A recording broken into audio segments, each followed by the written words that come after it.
merci beaucoup, merci pour cette présentation, merci pour cette invitation. Alors, je vais essayer de tenir dans le temps, même peut-être un peu moins, pour laisser de la place à la discussion. Je compte sur toi pour m'écraser le pied à distance quand je commence à m'éterniser.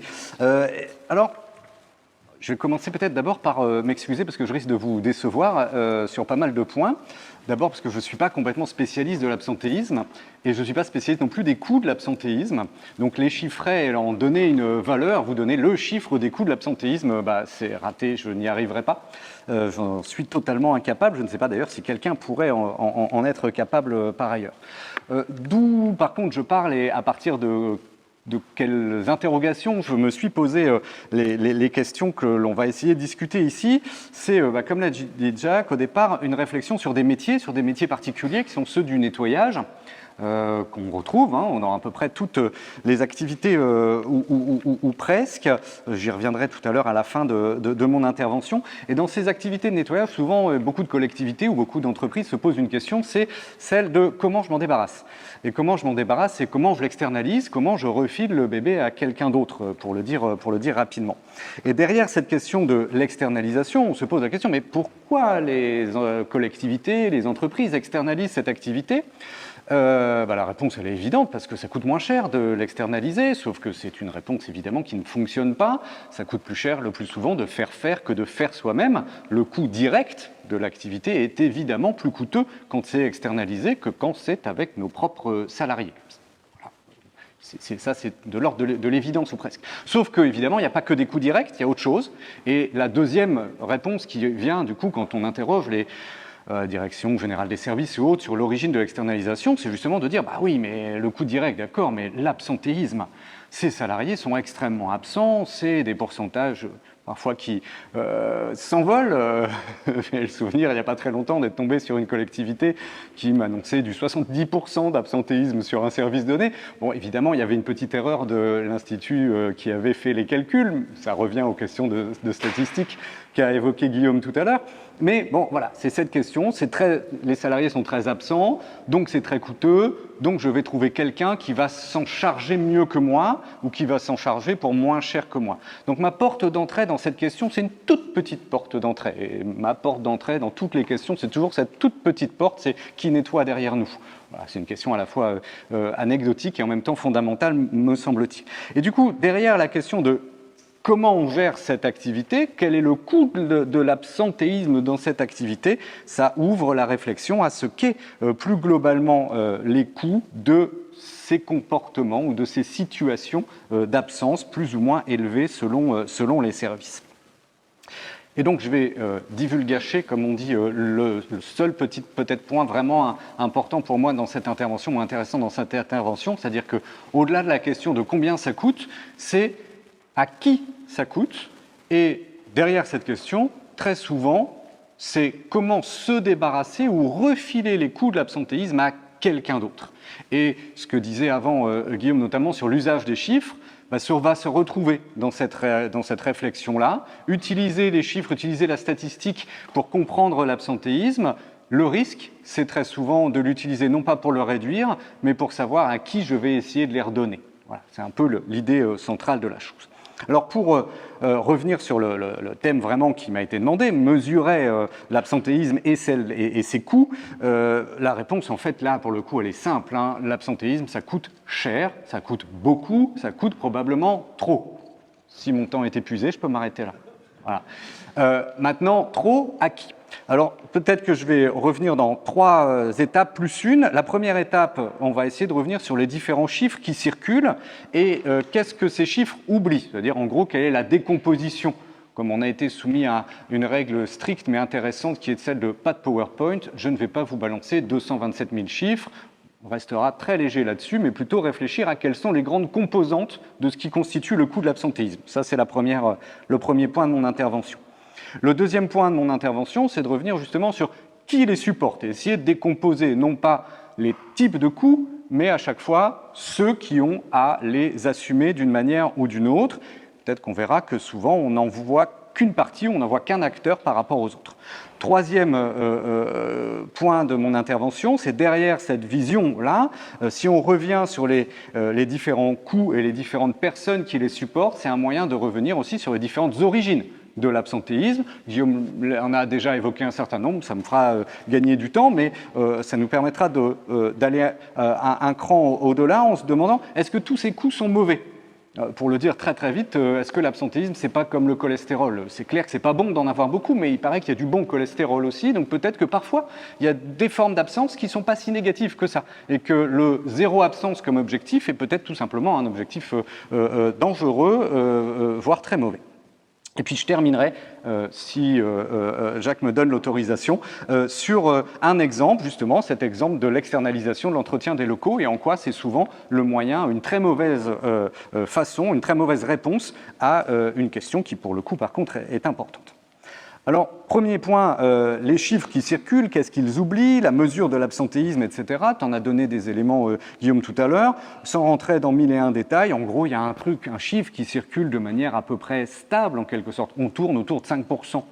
Alors, comme tu l'as dit, ce 5%, il veut à la fois tout dire et absolument rien dire. Derrière ce 5%, c'est des groupes qui sont touchés de manière très très différente. C'est la question de la segmentation très très importante. C'est des types d'absences qui sont très différents. Entre les absences courtes et les absences longues, on est évidemment sur des situations qui n'ont rien à voir, des origines qui n'ont rien à voir et des coûts qui eux-mêmes n'ont rien à voir. Une succession de petites absences, ça déstabilise un collectif de travail. Une absence longue, c'est quelque chose qu'on va absorber plus facilement. Par contre, si je me mets de l'autre côté, des petites absences pour un salarié, voilà, il a peut-être été malade, etc. Il y a plein de solutions possibles. Une absence longue, c'est un coût énorme pour la personne qui est touchée par ces absences longues. C'est de la désinsertion, c'est de l'éloignement de l'emploi, etc. Donc on est bien sur des situations qui sont assez différentes les unes des autres. Derrière ce 5%, si je fais un peu de segmentation, comme il a invité Guillaume tout à l'heure, c'est en fait 2,5 pour les groupes les moins touchés, les hommes, les jeunes, etc. C'est-à-dire que là, c'est juste de l'observation statistique ex ante dans un grand groupe. Effectivement, en soi, ça ne veut rien dire. De l'autre côté, 7,5-8% pour des salariés qui seront plus âgés, pour des salariés qui seront sur des fonctions plus pénibles, pour des salariés qui seront plus pauvres. Le niveau de salaire a un lien avec l'absentéisme. Être pauvre expose à être absent. Les basses rémunérations exposent à être absent, etc. Encore une fois, toute chose égale par ailleurs, comme on dit dans notre jargon, c'est-à-dire qu'il y a plein d'autres éléments à prendre en compte, mais c'est un des éléments qui joue néanmoins. Cette segmentation, dans son usage statistique, on peut en faire deux choses. On peut en faire un support à la sélection ou on peut en faire un support à la discussion.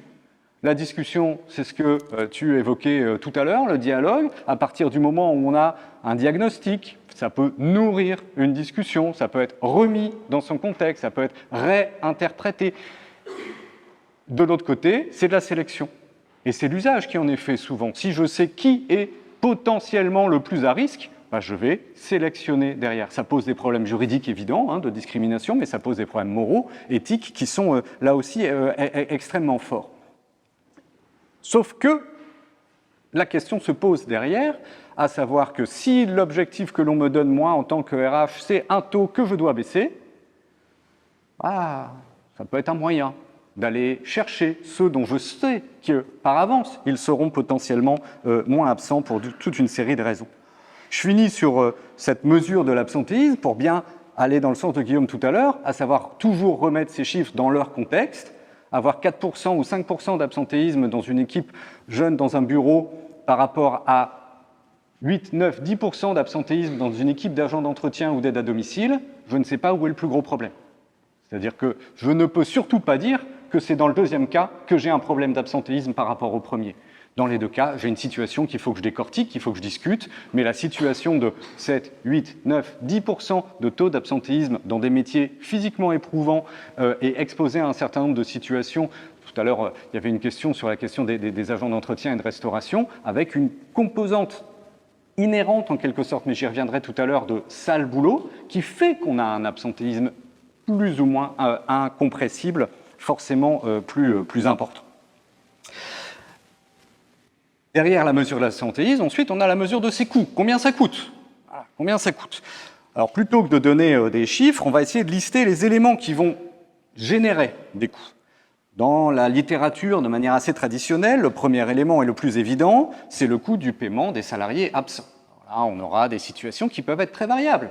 Est-ce que je suis assuré face à ce risque ou pas? Est-ce que c'est moi en tant qu'employeur qui le supporte ou est-ce que c'est la collectivité? Est-ce que j'ai un complément employeur qui couvre le délai de carence ou pas? Est-ce que sur quel type de statut sont mes salariés, etc. On a donc une grande diversité de situations et donc le coût mesuré par la masse salariale des salariés absents n'est pas si évidente que ça.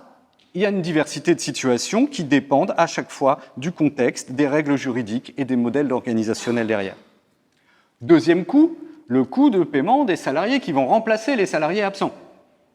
Pareil, c'est tout sauf une évidence. Ça peut être des CDD, ça peut être des intérims, ça peut être des prestations externalisées, ça peut être des heures sup ou des heures comp sur les salariés encore présents, ça peut être rien. Un report de charges en espérant qu'on passe la période où les absences auront été là, en espérant que chacun ne soit pas trop fatigué derrière ou que ça ne se soit pas trop vu. Ça peut être de la non-production, ça peut... Bref, à nouveau, chaque absence génère des coûts extrêmement divers et on ne peut pas avoir un modèle unique de mesure du coût d'une absence moyenne ou d'une absence d'un point de vue général. Troisième coût, éventuellement, parce que ça c'est intéressant d'avoir au moins notre liste. Troisième coût, c'est les coûts de la désorganisation provoquée. Des absents, ça crée une perte de productivité, si vous me permettez l'expression, même si elle n'est pas forcément très adaptée, des pertes de ressources, des pertes de motivation pour les autres, une désorganisation du collectif de travail, etc. etc. C'est essentiellement des coûts de dégradation des conditions de travail de ceux qui restent et des éventuels cercles vicieux qui vont nourrir des situations encore plus préoccupantes. Le coût des absences, c'est aussi le coût de suivi des absences, le coût de contrôle des absences, le coût de mesure des absences, etc. Et comme tout coût de contrôle, comme tout coût de mesure, c'est un coût qui doit se comparer à ce qu'il permet éventuellement d'économiser et ce qu'il permet d'apporter. Contrôler, c'est une perte de ressources. Donc si le contrôle n'apporte rien, c'est tout simplement inutile. Donc renforcer les situations de contrôle, et on a des évaluations qui vont dans ce sens-là, quand on cible notamment certaines populations en disant il faut les contrôler davantage, c'est surtout un coût de contrôle supplémentaire sans gain derrière dans le changement d'éventuels comportements que l'on a plus fantasmé que observé. Puis enfin, dans les évaluations traditionnelles, on va dire, je donnerai un exemple après de ces coûts liés à l'absentéisme, on a ce qu'on appelle le coût de non-production. Là aussi, ça se discute. Effectivement, avoir des salariés qui ne sont pas là pour faire le service, pour rendre le service public, c'est un coût de non-production qui est important. Mais alors, si je rentre dans ce modèle d'analyse-là, c'est quoi le coût du sous-effectif? C'est un coût de non-production aussi. Si un salarié non présent a un coût parce qu'il ne produit pas, c'est quoi le coût de tous les salariés qu'on n'a pas embauchés? Alors là, si on rentre là-dessus, ça veut dire que le coût des services d'aide à domicile sont extrêmement élevés. C'est avec tous les gens qui nous manquent, qui ne sont tout simplement pas recrutés. Pas simplement ceux qui ou celles qui sont absentes, celles que tout simplement on a oublié de recruter. Donc cette question du coût de non-production, c'est souvent un moyen de gonfler très fortement le coût de l'absentéisme de manière comptable, sans que ce qui est derrière soit forcément facilement identifiable. Et puis à côté de ça, la liste de ces coûts-là, on voit l'angle qui a été adopté, parce que c'est le modèle traditionnel, c'est le coût pour l'employeur. À côté de ces coûts pour l'employeur, il y a les coûts pour la collectivité, les coûts pour la sécurité sociale, les indemnités journalières, le suivi de ces indemnités, etc., etc. Et puis le coût pour les individus. Un individu qui est absent supporte des coûts, il peut être des coûts de perte de revenus évidemment, mais ça peut également être des coûts liés à une forme de désinsertion professionnelle, d'éloignement, de perte de compétences, de perte de lien social, etc., etc. On y reviendra éventuellement après. À ce niveau-là, le premier élément sur lequel j'insisterai, le premier élément de synthèse sur lequel j'insisterai, c'est que malheureusement, les coûts de l'absentéisme ne peuvent pas être calculés sous forme de coûts moyens. Je ne peux pas dire un salarié absent coûte en moyenne tant. Ça n'a pas de sens. Chaque coût d'absentéisme, chaque situation est spécifique et c'est dans son contexte spécifique qu'un calcul peut éventuellement être intéressant ou être utile. Sinon, on en arrive à des chiffres avec lesquels on jongle.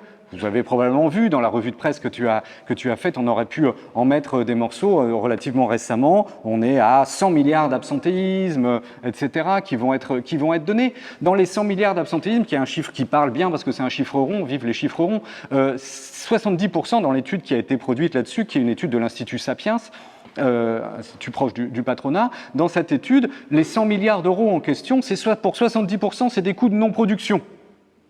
Voilà, quand on voit le manque de personnel dans le service public, la sous-production, elle va nous emmener à des niveaux absolument délirants, mais je ne pense pas que leur conclusion, ce soit d'embaucher davantage de fonctionnaires pour autant.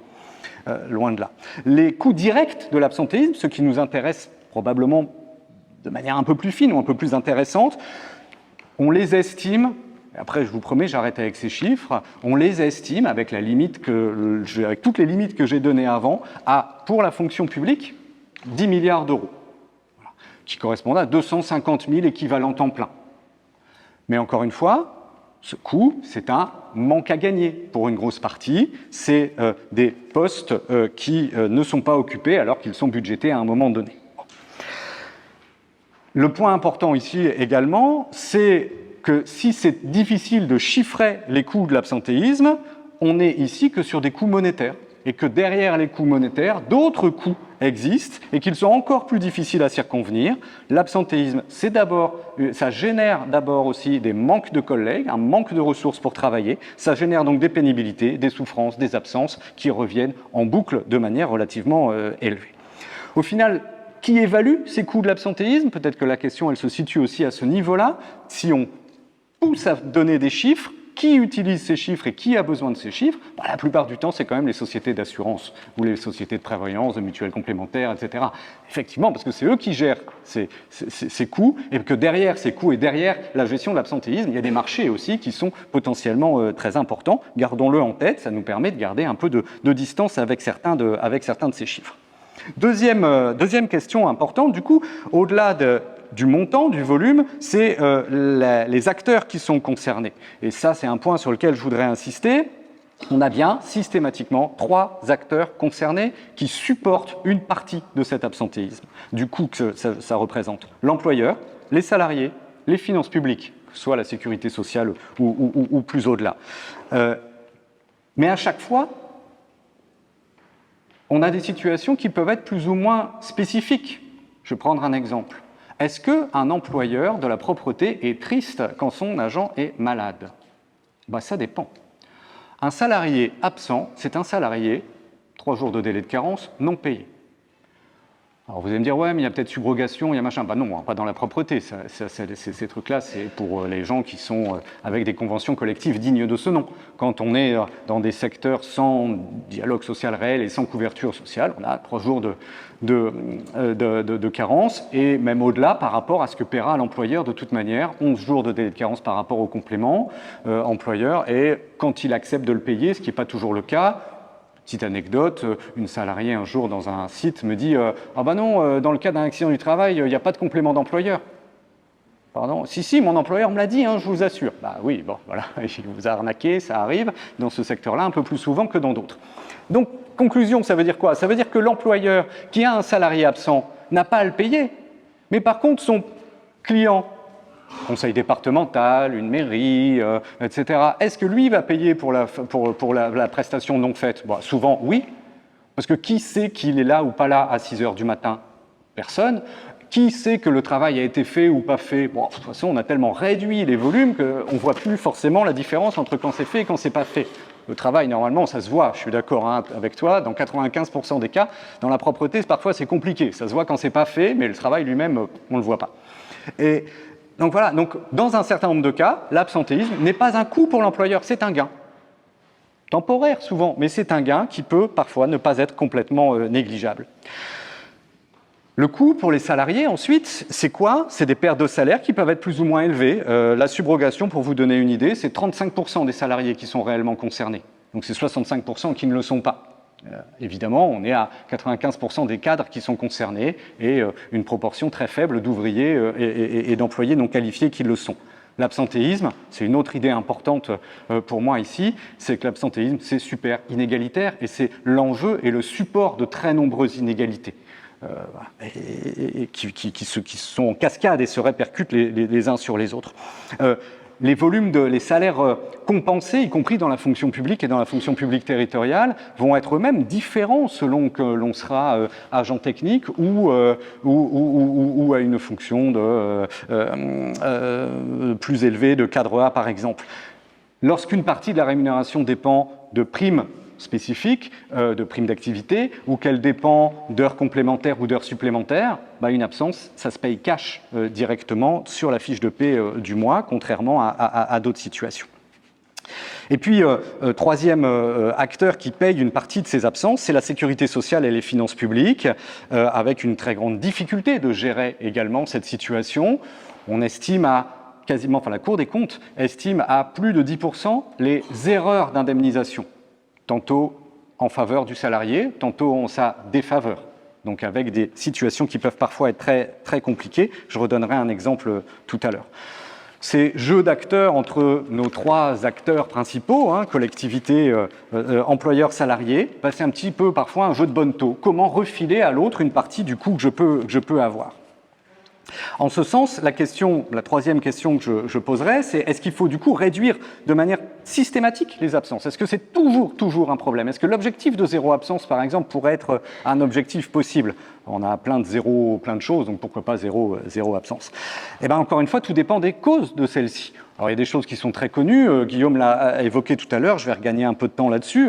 On a en gros trois grandes catégories d'origine ou de diagnostic, en quelque sorte, d'où viennent les absences. Il y a les absences impondérables, il y a les absences qui viennent de la responsabilité des salariés, et puis celles qui viennent de la responsabilité de l'employeur. Les absences impondérables, les maladies saisonnières par exemple, les pandémies, ça arrive, paraît-il, la maternité, des accidents totalement imprévisibles, il y en a, souvent ils sont prévisibles et intégrables, mais parfois il y en a qui sont totalement imprévisibles.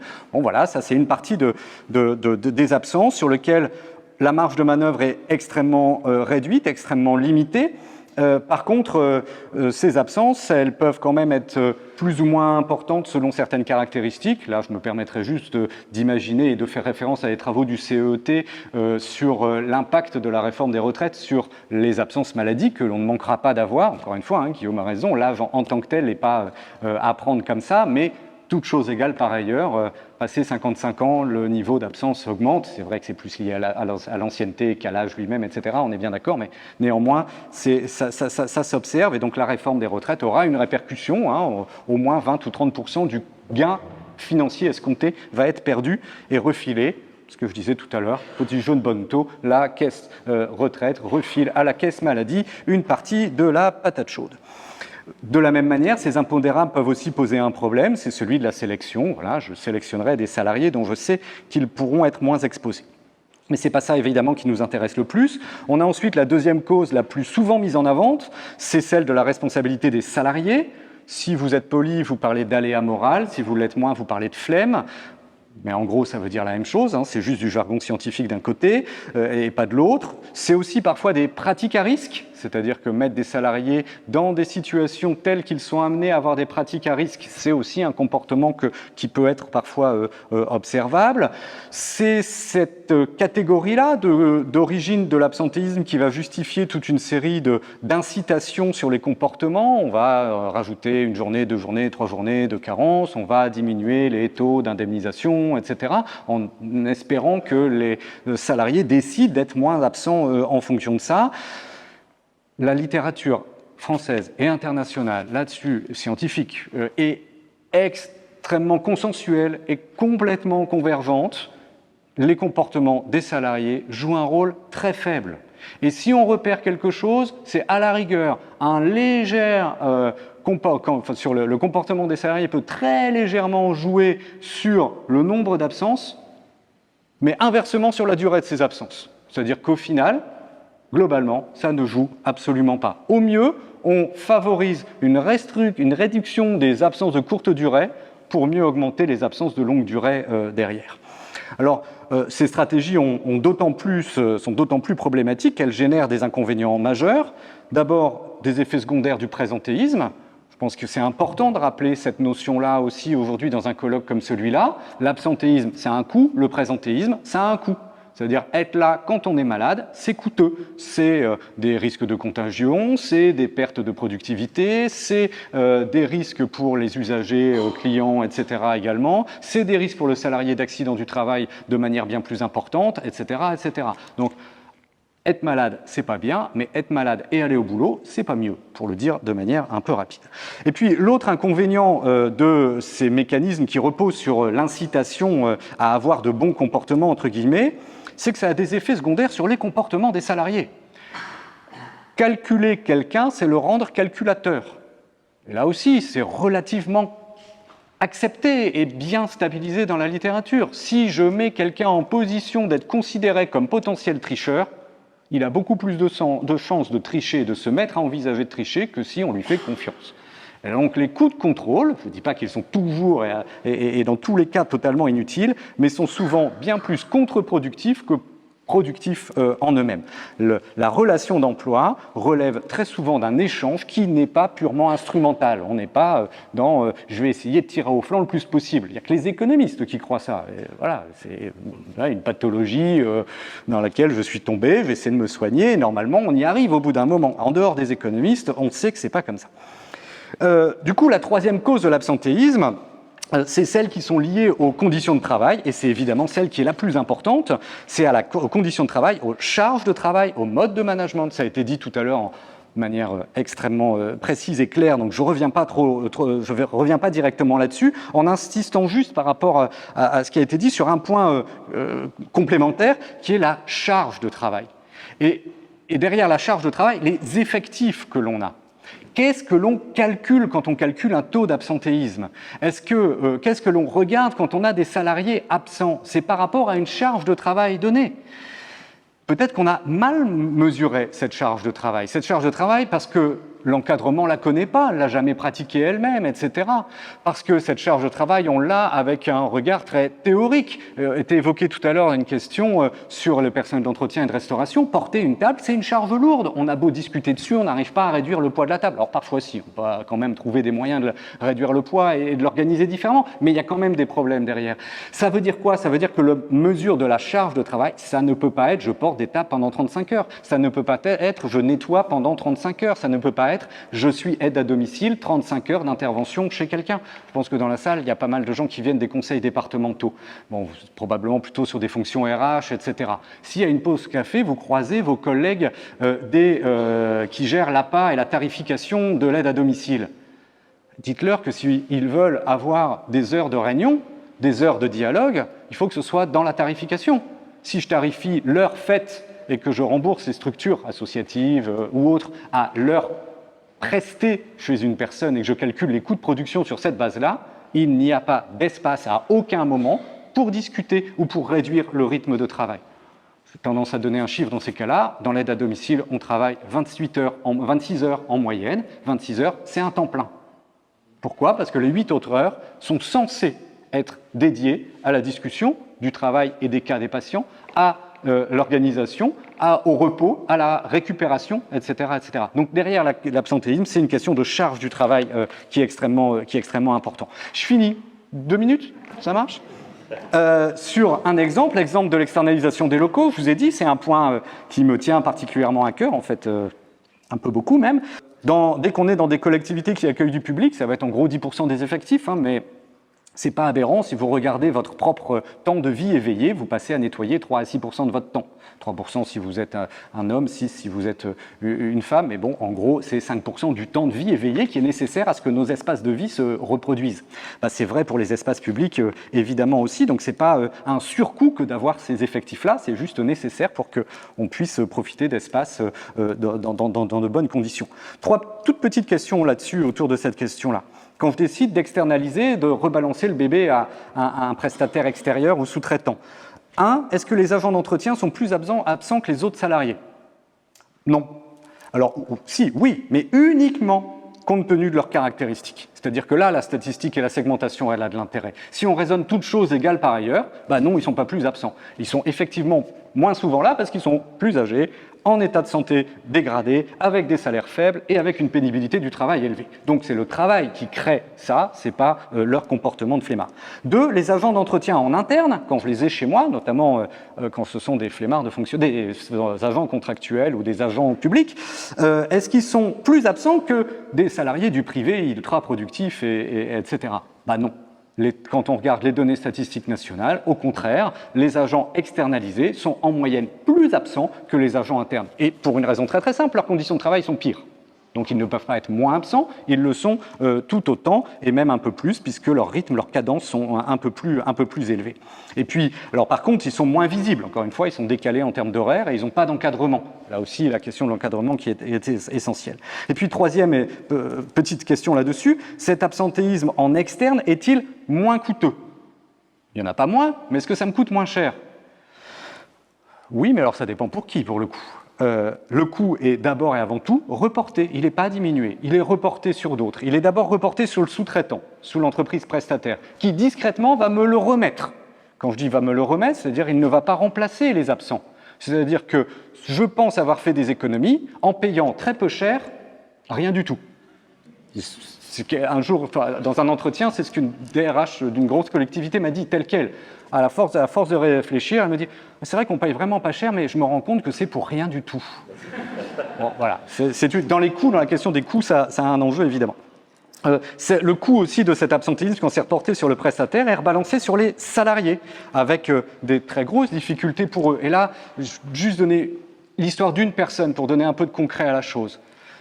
Je ne vais pas donner son vrai prénom, disons Badia. Badia travaille dans un site l'après-midi, un site public, et elle travaille pour un autre employeur le matin. Au 31 décembre, son employeur, l'entreprise, le site public sur lequel elle intervient, change de prestataire, comme tous les ans ou presque. Elle est transférée par la convention collective auprès du même employeur que celui qu'elle avait le matin. Chouette, elle avait 2 employeurs, elle se retrouve avec un seul, on peut se dire que ça va être pratique. Le 5 janvier, quelques jours plus tard, elle a un accident du travail. Elle se donc en arrêt pour cet accident du travail.